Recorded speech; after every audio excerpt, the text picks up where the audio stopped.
only a small percentage of people become extraordinary. Listen to this, really. Why is that? Is it because not everyone has the ability to become extraordinary? No, it's because people don't use their mind to overcome the obstacles that make them extraordinary. How much do you believe in your ability to change? When we have dreams, when we have goals, when we have things that we want to achieve that are beyond our current state, we have to believe in our ability to change into that version of ourselves. And that is so much harder than it sounds. It's because the brain resists change. When you first are thinking about something, you get this idea in your head and you're like, oh, I could be a life coach, or I could be a singer, or I could be an insurance adjuster, whatever it is. You get excited about whatever it is. And you believe in that moment that it's possible, and you see the potential of it, and you visualize it, and you feel that evolvement and that growth. And then you start working on it, and it's hard, and half of it sucks. Your motivation will start waning because you'll stop believing so hard, and you'll start thinking, oh my God, did I make a mistake? This is hard. I'm not enjoying this. This is challenging. I don't want to have to study this, whatever. In that moment, it's so easy to quit because you get an instant pop of relief. You're like, oh, thank God I don't have to do that anymore. But you forget about that initial dream that you had. But then you remember it later after you've already quit, and then you feel all this regret for having quit. Do you want your reason for not pursuing a dream of yours to be because you might quit? It's a terrible reason. So many of us are programmed based on our past.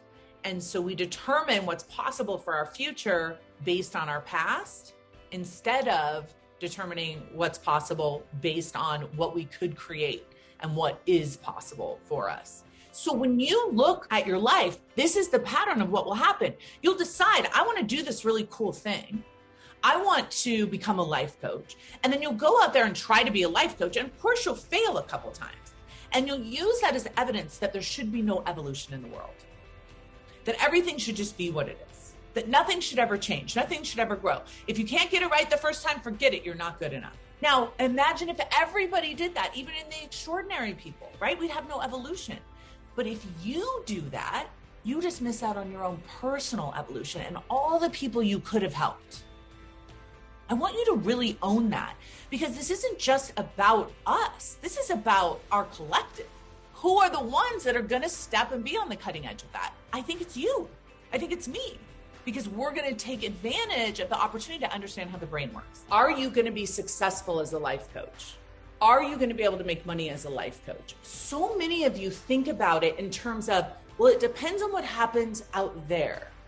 It depends on if customers like me. It depends on what goes on with the industry. It depends on whether I find the perfect niche. And what I want to tell you all is it depends on none of that. What determines whether you're successful or not? Because I can tell from the get-go if people are going to be successful or not, is your mindset.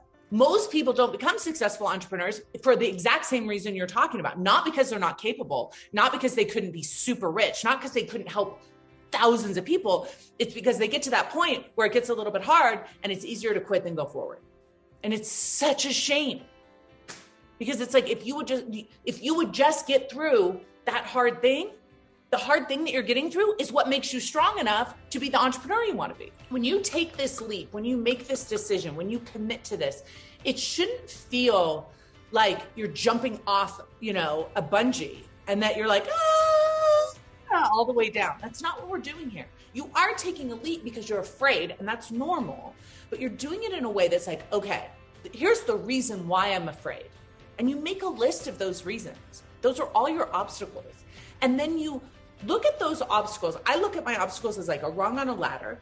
And you see, as I climb this, I will overcome all my own stuff in order to become the best version of myself and to live the best life I can live. So those obstacles actually become the ingredients to your success. So take the leap, but then sit down and get to work. If you feel like for just a minute, you're like, what? Could I do that? I just want to tell you, yes. So it is my mission not only to help you with your brain, expand what's in your brain, but also you go out there and help other people expand and not duck and be afraid of doubt, not duck and be afraid of disbelief in yourself. Understand that's part of the process. And that's what we give you in certification.